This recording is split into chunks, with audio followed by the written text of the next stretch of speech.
Geçen hepdäniň ayagynda Dasowuzyň könürgün çytrawynyň 2 tane daýhan birleşiginde degislilikde arzan bahadan satylýan subsidiýerlenen önümleriň eýýäm inçimi aýbäri göýberilmeýändigine garşy protest geçirildi.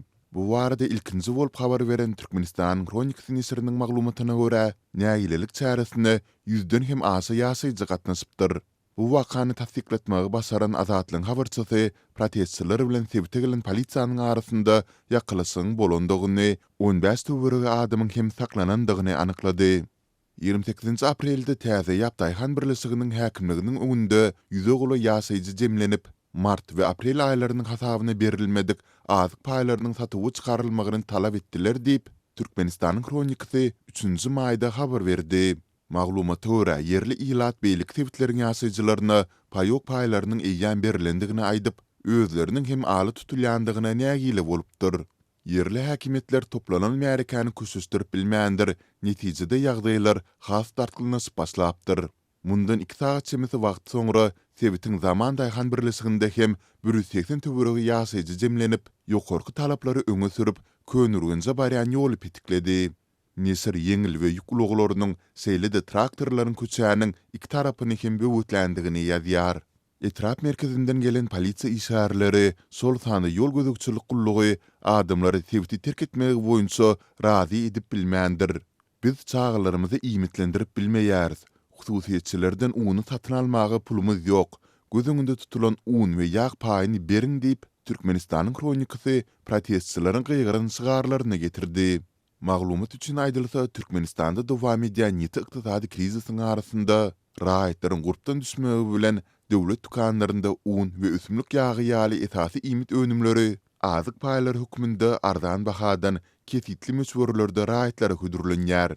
Emma häkimetler ýurduň aglaby sebitlerinde ilaty azyk paýlary sol sanda çörek bilen de kadaly üçin edip bilmeýär.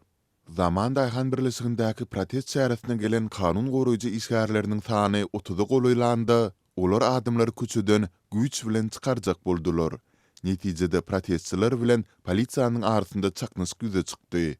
Bir polisiýa işgäriniň köýneginiň ýakasy ýyrtyldy. Hadisa yerli ýaşululary goşulyp, çaknaşyň has ula ýazmagynyň öňüne aldylar. Sol bir wagtda protestçiler köçeden gitmediler.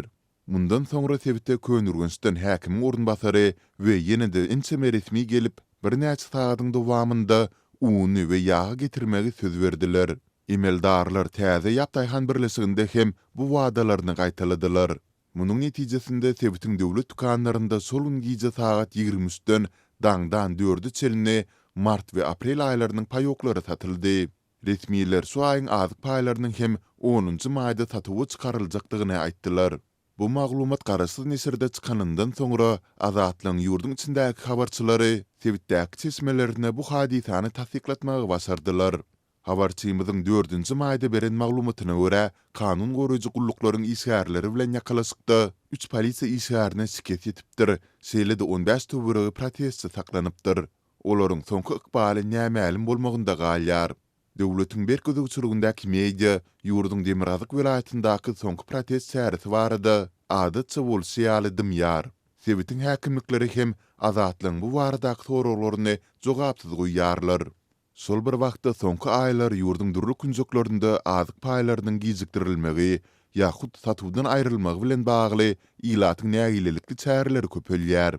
Azatlyk mundan 2 hepde töweregi ozal ahalyň Kaky şäheriniň ýaşaýjylarynyň yerli häkimetlere nägileligini bildirip, arşikaýetleriniň netijesinde döwlet dukanlaryndaky çöregiň 2 esde ýokurlandyrylan bahasyny gaýtadan arzanatmagy başarandygyny habar beripdi. Bu özgörüşlikler ýurtda dowam edýän ykdysady kynçylyklaryň, giň ýaýran işsizligiň, haritlaryň we hyzmatlaryň bahalarynyň ýokurlanmagynyň arasynda dilegçilik edýän we zirdebil dörýän raýatlaryň göz örteli köpelenmähiliňe gabat gelýär. Daşowut welaýatynyň birnäçe etrawynda daşary ýurtlarda däkmet çekýän garyndaşlary bolan ýaşaýjylar töhfetdeşlik üçin migrasiýa gullugyna çagyrýar. Howpsuzlyk gullugynyň işgärleri ortatdaky türkmen raýatlary barada olaryň ýakynlaryndan jekmejek maglumat talap edýärler. Azatlyň habarçylary birnäçe etrawyň şol sanda Aktepe, Görogly, Şabat boldumsaz etraplaryň ýaşaýjylaryny migrasiýa gulluklaryna çagyrýandyklaryny aýdýarlar. Olaryň sözlerine görä Milli Howpsuzlyk ministrliginiň işgärleri ýaşaýjylar bilen gürrüňdeşlikde ortatdaky garyndaşlarynyň şeýlerini näme edýändiklerini, haýsy sebeplerde bolýandygyny anyklarlar hem telefon belgilerini bermegi talep edýärler. Migrantlaryň enatarlary we ýakyn garandaşlary her gün diýen ýaly çagyrylýar. Olary migrasiýa gullugynyň mejlisleri dalyna ýygnaýarlar. Milli Howpsuzlyk Ministrliginiň şeýle migrasiýa gullugynyň işgärleri olardan soňky ýedek haçan gurulaşandyklarını soraýarlar. Dip habarçymyz aýtdy. Habarçylaryň anyklan maglumatlaryna görä Etatanam Orsiýede gidenden bäri wizasynyň möhleti gutaran raýatlaryň garandaşlary söhbetdeşlige çagyrlýar. Şeýle adamlaryň sanynyň birnäçe müňdi aýdylýar. Diňe Aktepe etrafynda Russiýa giden we wizasynyň möhletiniň wagty geçen 4000-den gowrak adam bar. Olar esatan erkek adamlar. Olaryň ensemesi barada ne häkimetlerde, ne de garandaşlarynda maglumat bar. Dip habarçymyz aýtdy. Onuň bilen anonim gürleşen çeşmeler gepleşikleriň dowamında migrantlaryň rus dilini bilýändiklerine, dini ynanjyna hem ortiýetiň siýasatyna garaýyşlaryna aýratyn üns berilýänligini aýtdylar. Rus dilinde gurulap-gurulamaýandykları, dini ynanjy, ortiýetiň siýasatyny we döwletini öwýändigi, harby gullukda bolan wagtynda yaragdan oňat baş çykarýandygy üçin hormat hatlaryny alyp almandygy ýaly soraglar berilýär. Hemme zady, hatta iň soňky suratlary hem talap edýärler. Dip habarçymyz yerli ýaşaýjylara talgylan ýar şeýlede ilat bilen geçirilen duruşuklarda ýaşaýjylardan Ortiýet Federasiýasynyň çäginde Türkmenistanyň raýatlaryny hakyna tutmak hem Ukrainadaky söwüşe iýermek ýaly ýagdaýlar barada häkimetlere habar bermek talap edilýär. Eger ogluňyza Ortiýetde Ukraina söwüşe göýbermek haýbaty atylýan bolsa, bize habar beriň. Biz onu Türkmenistana alarys, azar bermeriz. İl hatary zähmet çeker ýaly mümkinçilik döretjek bolar diýip kepilsiz wada berdiler. Dip habarçymyz aýtdy. Onun sözlerine göre Daşoğuz vilayatynyň etraplarynda ýygnaklar 29 aprelden 2 may aralygynda geçirilipdir. Bu ýagdaý Ortiýetde Merkezi Asiýanyň raýatlarynyň hakyna tutulup uruşa uğradylýanlygy baradaky habarlaryň arasynda ýüze çykdy. Soňky aýlarda Ortiýetde işleýän ýa-da okuyan Özbekistanyň, Täjikistanyň, Kyrgyzstanyň we Kazakstanyň raýatlarynyň Ukrainada uruşda tapylanlygy ýa-da ölenligi barada onlarça ýagdaý barada habar berildi. Bu aralykda Türkmenistanyň Kronikasy neşri Türkmen kanun goraýjy daralarynyň Ukrainada söwüşýän türkmen raýatlaryny ýygyrlamaga ýynanşýanlygyny habar berdi. Adından 12 türkmen raýatynyň atlaryny öz içine alýan tanawyň düzülenligi, söwüşlere gatnaşýanlaryň bir kanun ýaragly toparlara terrorçylyga baş goşmak we dönüklük sebäpli sud edilmeginiň gözüňünde tutulýanlygyny, olara uzak möhletli azatlykdan mahrum edilmek howpunyň awanýanlygyny neşir ýazýar. Maglumatda Azatlyk radiosynyň Ukrainada söwüşýän bir türkmen hakda çap edilen video agdalýar.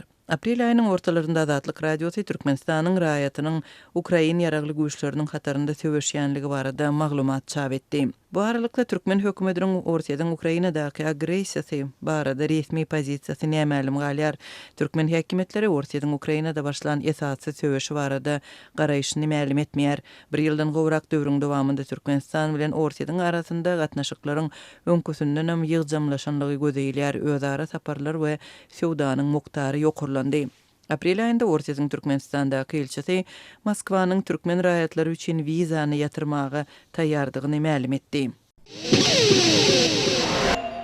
Mara vilayatynyň döwlet edara karhanalary işgärlerden ýene pul ýygnaýar. Adam başyna 60 manat meşberini kesgitdiren nowatdaky pul ýygymlarynyň Sewitiň çägine ýerleşen gowuçy meýdanlarynyň otogy işlerine garşylanjakdygy aýdylýar. Bu gezek gowuçylaryň otogy işlerini çagyrylýan hakyna tutma işçilere 20 manatdan pul tölenýär. Dip Azatlyk radiosynyň habarçysy 4-nji maýda Mara vilayatynyň habar berdi. Gowuçy meýdanlaryna häkimetler tarapyndan ýeberilýän hakyna tutma otogyçylaryň tölegleri Sewitiň büdjet işgärleriniň üstüne ýüklenýär. Maglumaty görä hakyna tutulan işçi öz zähmetiniň günlük tölegi üçin 15 manat kabul edýär. Galan pullar edara başlyklarynyň jübetine gidýär diýip bir büdjet işgär aýdýar. Türkmenistan mart aýynyň ahyrlaryna gowuçanyň ekşi işlerine badalygy berildi. Azatlyk radiosynyň habarçylary günorta Sewitde şu günler otogy işleriniň birinji tapgyryna girişlendigini habar berýärler. Türkmen häkimetleri dürli bahanalar bilen büdjet işgärlerinden ýygyrly pul çöplýärler. Edara karhanalarda prezidentiň portretlerini çalışmak üçin, ýüpek gurçugyny ýetişdirmek üçin, gazet jurnallary abuna ýazylmak üçin we başga da ençeme bahanalar bilen ýygyrly tutulýan tutumlar işgärleriň gerdenine ýük bolýar. Hamala döwlet gaznasy büdjet işgärlerinden ýygnalýan pullar bilen aýlanýan ýaly elmydama büdjet işgärlerinden pul çöplýärler. Diýip bir döwlet kärhanasynyň işgär Azatlyk radiosynyň habarçysyna gurrun berdi. Beýleki bir büdjet işgär aýlyk ýygnalyan pullaryň möçberiniň 100 manatdan 200 manata çenli baryp ýetýänini aýdýar. Ösüňe büdjet işgärleri döwlet guramaçylygyna geçirilen çäreleri hem mejburi gatnaşmaly edilýärler. Ähli etraplardaky büdjet işgärleri öz etraplaryna degişli potrat ýerleriniň otagy işlerine pul bermeli. Häzir gowaçanyň otagy işleriniň birinji tapgyryna girişildi. Gowaça ekini orta hasap bilen 4-5 gezek otalýar. Diýip Azatlyk radiosynyň habarçysy Mara welaýatynyň habar berdi. Mejburi toplanýan pullara garşylyk bildirýän ýa-da pul bermekden ýüze berýän büdjet işgärleri häkimetleriň haýwatlaryna sede bar bolýarlar. Iňerwet ýeri halkyň sesini dinleýän ýok diýip bir marly ýaşaýjy aýtdy. Birazyň apreliň ahyrlaryna Mara welaýatynyň döwlet idara kärhanalaryna baýdaklary täzelemek üçin büdjet işgärlerinden adam başyna 75 manatdan pul ýygnaldy. Büdjet işgärleriniň en çemesiniň aýtmagyna görä aýlyklaryň pesdigi we her aý dürli maksatlar üçin ýygyderli pul toplanýan zerarly, olaryň ellerine galýan zähmet haklary aýlyk çykdyjylaryň ýarysyna hem ýetmeýär. Nobatdaky pul toplamak çäreleri ýurtda raýatlaryň zähmet haklarynyň, pensiýalarynyň we döwlet kömek pullarynyň gijikdirilmeginiň soňky bir aýyň dowamyna ýygymlaşan wagtyna gabat gelýär.